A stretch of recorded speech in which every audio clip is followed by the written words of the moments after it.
ఆ మహిళలే అంటే మాకు ఎందుకే ఉచిత దరిద్రం మాకు అవసరమే లేదు అంటారు. అటువంటి ఒక పథకం పెట్టి ఇక ఇప్పుడు మళ్ళీ పెద్ద నోరు పెట్టుకొని వాళ్ళే మాట్లాడతారు. అంటే మాట్లాడతారు, అబద్ధాలు చెప్తారు. మాట్లాడితే టీఆర్ఎస్ మీద నింద, మాట్లాడితే కేసీఆర్ మీద నింద. ఇది ఒక అలవాటు చేసుకొని ఎవరి నోరుంటే వారిదే లెక్క అనే పద్ధతిలో అడ్డమైన మాటలు మాట్లాడుతూ చాలా ఘోరంగా మోసం చేస్తా ఉన్నారు. ఎట్లున్నదంటే కాంగ్రెస్ వాళ్ళు చెప్పింది చాలా సిపాయిలు, మా అంత సిపాయి లేడంటే జనం నమ్మింది, ఆశపడ్డాం కదా, నమ్మి బోల్తా పడ్డాం కదా, గల్లంత అయినాం కదా. ఒక ఊళ్ళే మొలక నాట్లేసే టైం వస్తే అలుపుడు చేస్తాను, వడ్డాలుస్తాను.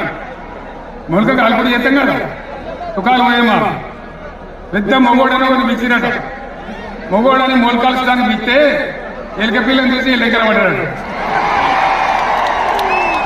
ఇక మా అంత సిపాయి లేరు, మేము తెచ్చే ఇస్తాం, 6 సందమామలు పెడతాం, 7 సూర్యులు పెడతాం అని నమ్మబలికి ప్రజలను దగా చేసి మంచిగా తెలంగాణ నాగం పట్టించి ఓట్లు వేయించుకొని ప్రజలను మోసం చేసేందుకు దగా చేసేది.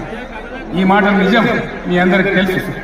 ఇవాళ ఏం మాట్లాడతారు, మమ్మల్ని ఎవరు నమ్ముతలేడు, మాకు అప్పు ముడతలేదు, గాడికెళ్ళి తెచ్చేయాలి అని ఇప్పుడు మాట్లాడుతున్నాం. అప్పుడేమో మాకు అపారమైన అనుభవం ఉంది, మేము చేస్తామన్నారు. ఒక్క మాట చెప్తున్నాం మిత్రులారా, ఇక్కడ నోళ్ళం మనమే కాదు, నా ప్రసంగం టీవీలలో వినేటువంటి కోటాను మందికి కూడా నేను మనవి చేస్తా ఉన్నా. ఇంత మోసం ఉంటుందా, ఇంత దగా ఉంటుందా? ఓట్లయితే కానీ అవతల పడదామని ముచ్చట్నా? ఎంతవరకు కరెక్టు?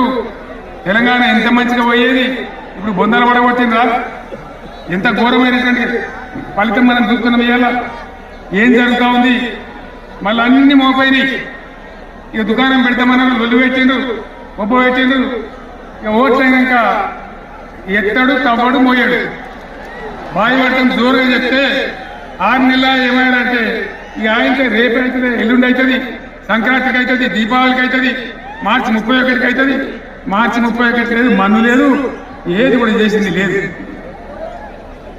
మొత్తం ఆర్థిక పరిస్థితి దెబ్బతీసేసి తెలివి తక్కువ పనితోని, అవివేకం వల్ల, అజ్ఞానం వల్ల పరిపాలన చేయరాక సర్వనాశనం చేసింది.